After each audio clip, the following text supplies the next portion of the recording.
Hey, what's up, monsters, and welcome to the deep dish. It's a special edition, my first day back after a long break. But hey, let's keep it going now. I do have a special guest with me this morning, or afternoon, or evening, wherever it is that you are. We've got Labit, everyone. Hey, Nikki. Hey, hey, hey, hey. Hey, What's up? thanks for having me on. Of course, of course. It's our pleasure to have you, and we are gonna get to know the artist behind the viral track, of course, that is taking over, TikTok and now parts of Spotify as well. So very excited to catch up with you, Labit. So, yeah, where are you calling from? Because we are speaking remotely, and I can only assume it's in you're in the U.S. Yeah, I am in the US. I'm in Los Angeles, California. Mm-hmm. Uh, and I grew up in California my entire life, actually. My Oh, parents, okay. Yeah. yeah, I grew up in San Diego, California Mm-hmm. mainly. I moved up to LA about 6 years ago. Oh, okay. So it was just a recent move for you to go to LA, Yeah, or what was? Okay. All yeah, right. But you grew up in San Diego. yes, yeah. Awesome. I actually did I do have relatives in San Diego, and I did stay in San Diego for a couple years back. And it was what's your favorite part about San Diego, like growing up there? You know what? I think it's how chill everybody is and how laid Yes. back. And it's such a slow city in the best way. And Mhm. the beaches are amazing. I feel like that was a Yes. big change going to LA too, because LA is so fast and so fast paced. So yeah. Absolutely. And for someone who's in San Diego, I guess I have to ask which side is better, Ocean Beach or Pacific Beach? Oh gosh. You know what? I was a Torrey Pines Del Mar kind of guy. What? Going, Oh, all right. yeah, Okay. so- A little fancy. All right. Nicer area. So but you have been to like Ocean Beach and Pacific I Beach and have, yeah. hung And out there. yeah. Yeah, partied there. Oh yeah, Pacific Beach. Pacific Beach was good times. It was, all right. And so, yeah, it's so nice speaking to someone who's also, grown up in San Diego and also being based in LA now. Like, so you were born and raised in LA, and but your parents like they moved there first, and then you were pretty much you spent most of your childhood there. Yeah, I'm a second generation Filipino American. So Ah, okay. both of my parents are Filipino, Mm-hmm. uh, and my grandparents moved from the Philippines over to California. This was Okay. yeah, it was a long time ago. All right. And I think it's like, there's a huge Filipino community in California, right? Because you take a flight and you pretty much have most of these passengers with balikbayan boxes coming from Manila. It's a total like, it's our cultural thing bringing stuff, from Manila to the Philippines because we get homesick very easily and we just Yeah, miss our food and everything else about it. we So have when the was the best. last time? When was the last time you were in Manila? You know what? I have a confession to make. I've never been to the Philippines just in general before. Okay, yeah, that was a gamble in me in asking because I was like, there is no information on this. But okay, so you've never been to Manila, but like, your parents are they? I guess your relatives are they mostly in Manila or like in, somewhere like a bit more out of town, I know like. my family, like my grandma, Mhm. grew up in Quezon City. Okay, that's still in Manila, Metro Okay, see Manila. once I go there, hopefully next year, I will go. Yeah, But yeah, so yeah. my grandma's from Manila, and then my grandpa is from, gosh, I'm gonna butcher this, but Ponsanjan Falls. Pagsanhan Falls. Okay. That's Yeah. fine. That's reasonable. That's reasonable to make a mistake. It's okay. We'll let it pass. But yeah. Oh, okay, okay. So that's awesome. That's a great spot to have grown up to for sure. But yeah, in any case, like for all the monsters who aren't aware, like yes, he goes by Labit, but his real name is actually Stephen Ordonez. And so I want to know though, what is the story behind Labit? Because I was like, with my knowledge in Tagalog and Filipino, I'm like, is that a Filipino word? But I guess I want to know from you, like, what's the story behind naming yourself Labit? Yeah, Labit is actually my mom's maiden name. And so it Oh, was just it was because of her, and we're all really close, like all of my cousins and my whole family. I think a lot of them are on listening right now, so shout out to everybody. But yeah, I'm just a big family type person, and so when I was thinking about creating an artist project, it just felt right and authentic to me to kind of pay homage to my mom and her side of the family. Sorry, Dad, I love you too. But yeah, that's the story behind Labit. Uh-oh, I think I lost you here. Hello? if we're just working out these kinks. Are you back with us? I'm Love back. it. I'm back. All right, Yeah. awesome, Okay. awesome. All right, okay. So, I do want to know, um, what like is there a tight knit like Phil Am musician community in LA? Because I've interviewed like a few of them before, but then I just want to know, like, is there actually a community of you guys, or it's just a little bit more spread out that way?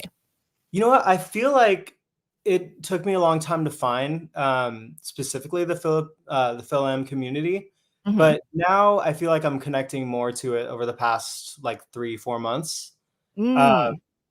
and it's funny because a lot of them are from San Diego too, but I'm meeting them just now while I'm living in LA. So, but it's nice. It's nice to find that community. Yeah, yeah, Yeah.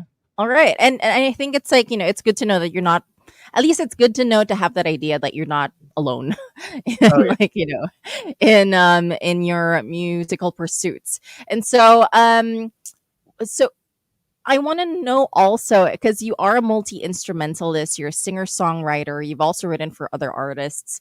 Um, does songwriting for other artists, does that give you the same kind of high or excitement as performing your own music, or what is the difference between that, like in terms of how you feel about that, those sides? Yeah, I think they're similar but very different kind of muscles in my brain. Hmm. So when I started, I feel like when I first moved to LA, I was doing a lot of songwriting, and you're able to connect with people in a different kind of way and help somebody tell their own stories, Sure. which I love. But I feel like I've always had in the back of my mind just this little voice telling me like you need to tell your own, and like you owe it to yourself to tell your own story. Especially Hmm. being Filipino, like growing up, I a lot of the musicians that I listened to weren't Filipino. There was like not a lot of them, so it just feels.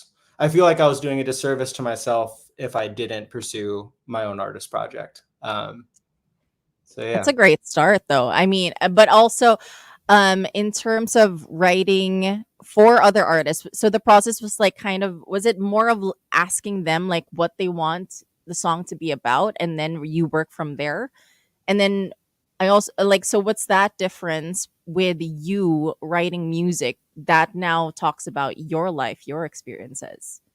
Yeah, it is a lot of asking them what they're going through and finding the just like the common thread between all of it, Hmm. like what you can relate to listening to another artist, right? Because Hmm. at the end of the day, if I'm writing songs for, say, uh, my friend Emma, right? And when Hmm. she releases music, people relate to her music because of how authentic her stories are.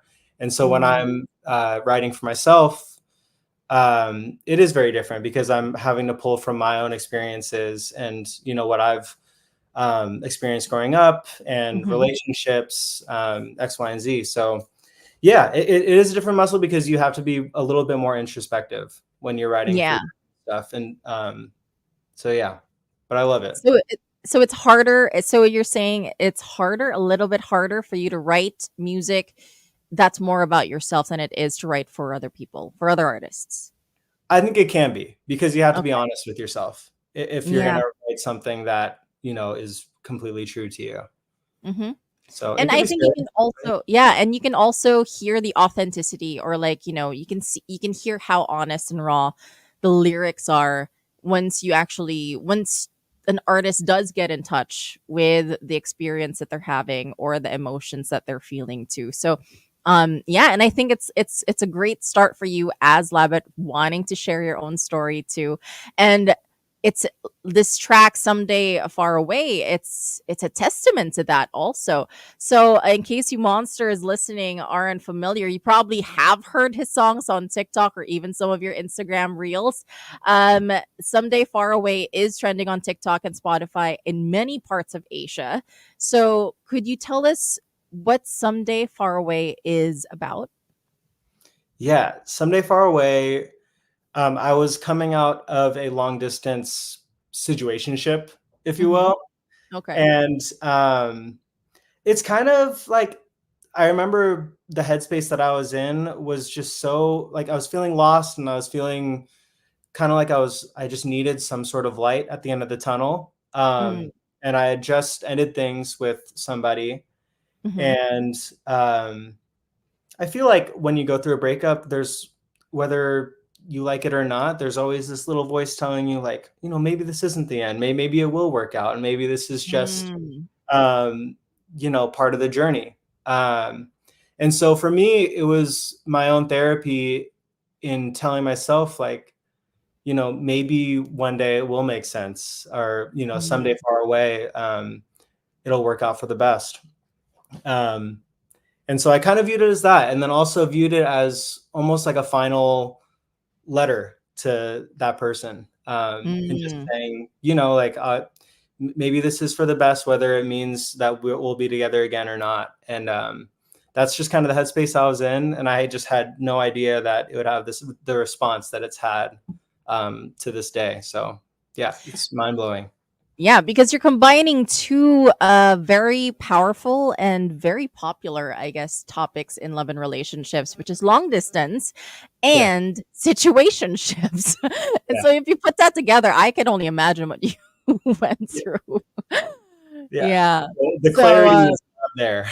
yeah, yeah, for Yeah. sure. And so it's no wonder that people actually did relate to the song too, because whether or not they were in a long distance situationship, just the lyrics alone, like listening to the song, it was it did reflect that light at the end of the tunnel. Like, yeah, maybe one day this will actually make sense and work out, as you said. And Mhm. so any less, because my show is called The Deep Dish and it does tap into a little bit of love and relationship. So I do want to know, Labit, what lessons have you learned then from that experience, and what do you hope to achieve, like if you are looking to be in another relationship? Like, what's something that you want to focus on or try and prioritize? Yeah, I think I learned a lot from it, and it's only stuff that I I kind of saw the light at the end of the tunnel once I got there. And Mm-hmm. thankfully, I have a very loving relationship right now, and she's amazing. And Awesome. I feel like what I learned is I had a pattern of what I thought was good for me, Mm, in past relationships, and I right. didn't realize what was actually right for me until it happened. Mm, And I just, even looking back, I hate, um, I feel like you should never compare, so I never tried to do that. But yeah. Right. I'm a very introspective person, especially when it comes to writing. And I feel like what I've realized is I kept on wanting things from people who didn't want the same things back, or didn't want to Mm, give the things that I needed, and vice mhm, versa. And I feel like if you're forcing things over and over and over again, and things aren't working, and you feel like the relationship is volatile in those kinds of ways, then maybe it just isn't right, and you mhm. just haven't found the right person yet. And Yeah. but it's really hard to see that, you know, when you're going through those kinds of emotions. So Absolutely. And you are, preaching to the choir, of course. Like, I've been there. A lot of monsters listening, I'm sure, have also been there. You try and try so hard and so many times, and you lean into, the light, like the hope that, oh, they're gonna come around. But then eventually it's like, it's not your responsibility to change someone, or yeah, if they don't really see you as someone they want to commit to, there's no way you're going to change their mind, or nor is it your job actually to yeah, change their mind about you, right? Ugh, I love these exactly. conversations. Anyway, Yeah, sorry. We can just but let it. right? Yeah, Yeah, it's one of the most, like, this conversation can get like super introspective, but for all the monsters who are listening, we won't get too deep. Maybe, who knows, we'll do like an off-air yeah, conversation one yeah, day. But okay, so someday far away, like, trended, like, it you now have like what, 225,000 or something, like, followers on TikTok or your streaming platforms. And so how did that feel? Like, all of a sudden you released a song, and then the reception was that people started using it on their videos and their reels. Like, how did you feel when you found out about that? I feel like I'm still processing it today. Um, but I feel like come June this year, I really started to see a difference in, you know, people reacting to it and people posting videos with the song. Mhm. And to be honest, I don't know, just it feels great. It feels like I wake up every day and I'm like looking at videos. I'm like, it's just amazing that people connect to the song and, you know, Mhm. give the same kind of love that I feel for the song to the song. And it's just incredible. I mean, I feel like that's the reason why, um, you know, artists make music, or even just Mhm. artists in general create art, is just to connect with people and figure out life themselves. And it's been very rewarding and humbling. And yeah, it's been everything. Yeah. And I think, how our social media works now, it's not just for, all of these random content that we see, but it's Yeah. really helping, artists like yourself, like, boost your music, or even without you expecting that it was actually going to turn out to be so viral, right? Yeah. And so it can be such a magical tool, I guess, in some way, that it Yeah. helps artists, or entrepreneurs, or whoever it is, to put their message, put their music and their art out there. And now, also, apart from Someday Far Away, you do have a deluxe album that you've just released, and it's called I Bet It's Still All a Dream. And so, is there also a story behind this album title? Yeah. Well, it's a deluxe version. So the original album is called I Bet It's All a Dream. Um, Mm, and that line specifically is in one of my songs called Soju. And okay, that song is directly about the long distance situationship that I was going through. gotcha. And it kind of, that line specifically, I bet it's all a dream, kind of just encompasses how I felt my life was going at that time, whether it's like optimistically or pessimistically, you know, Hmm. things that felt too good to be true. And then also things that didn't feel tangible because I couldn't hold them in my hand, like going through a long Right. distance relationship and living on FaceTime basically for Hmm. a year. And so that it, I feel like, especially naming an album, it's such a scary thing in my mind. Like deciding that kind of thing. Um, and so that one just kind of came naturally and it felt good right away and just kind of rolled with it. Yeah, it sounds like a continuation for sure. As you said, this is the deluxe version, so it's like fans can expect exactly, like, from the original and more from what else you have in store for them. And so now you do have, this deluxe album, right? I bet it's still all a dream.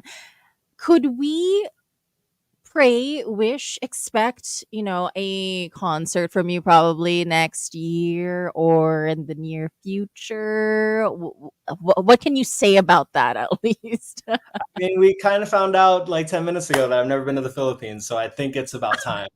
Uh, yeah, I would love to play live. That's a big goal for next year. I haven't played a Mhm. real Labit show, really Mm. ever, besides just, acoustically to friends. So that's a big goal for me. And I'm hoping by this time next year, we're talking about the shows that I've played, especially in the Yeah, Philippines. So yeah, absolutely. And I'm we've going to be also on. got we also got a show here called Concert Series. You can come in, perform your songs live, acoustic too, if you'd like. I would love I'm not hosting it, but Rico Robles, he will be hosting it. And yeah, we would love to have you on the show and hear your music live because you have a lot of fans right now commenting in the comment section on YouTube, on Facebook. I see And this on my yes. side too. It's amazing. Yeah. So Yeah. any message that you want to give out to your fans while you're Yeah. while you're still on air? Yeah, absolutely. I mean, first of all, thank you. If you've been listening to me for 1 day or 500 days, thank you so much. I'm Labit, and this is just the beginning for me. I still have to play shows, and that is such a big part. And so I hope to see you guys all in person very soon. And yeah, thank you so much for supporting me. All right. And one last question, or a couple more questions. Yeah. As a songwriter, also, as you mentioned that you do write music for other artists as well. If you could write for a bucket list artist of yours, who would it be? I really want to collab with Bonnie Bear. I have no Oh idea my how God. how that would go, Oh but I my can imagine goodness. just being like in a cabin in like the Midwest and figuring stuff out. Oh my gosh, that's awesome. Frank Ocean would be also another dream collab. I love like genre bending and all of that. So a lot of artists who you can't Yeah. really tie them down to one genre. Mhm. That's what I'm into. Awesome. Bonnie Bear, when you said, I was like, I have Yeah, not like maybe like I want to listen to them again now. yeah. Right after It's this, been I'm a gonna go while. cry to some Bonnie Bear, so it's gonna be great. Right? Yeah, Right? yeah, They're such a vibe, makes you want to cry for no reason at all. yeah. But in any case, Labit, invite monsters to listen to Someday Far Away as well as listening to your deluxe album. Go. Thank you. Yes, thank you, monsters. Appreciate it. Yeah, and so if they want to know more about you or where can they find more information about your album or your music, is there somewhere where they can find you? Yeah, absolutely. I'm on Spotify, under Labit, Apple Music, YouTube, Instagram, basically any social media that you're on, I'm probably on there too. So just search my name. All right. Awesome. Well, monsters, I had the pleasure of speaking to Labit this almost afternoon here in Manila. And it is time for Labit to sleep. No, I'm just kidding. It's still fairly early there, right? Okay, yeah, yeah, I A got a few little more. bit, a little bit. Well, thank you very much. And thank you to all the fans, the monsters, the listeners who have kept it locked to get to know more about this rising artist, I would like to say. So thank you very much, Labit, and more power to you. We'll see you in a year, maybe. For now, for all of the monsters, keep it locked. More music. We're playing Someday Far Away, only here on The Monster.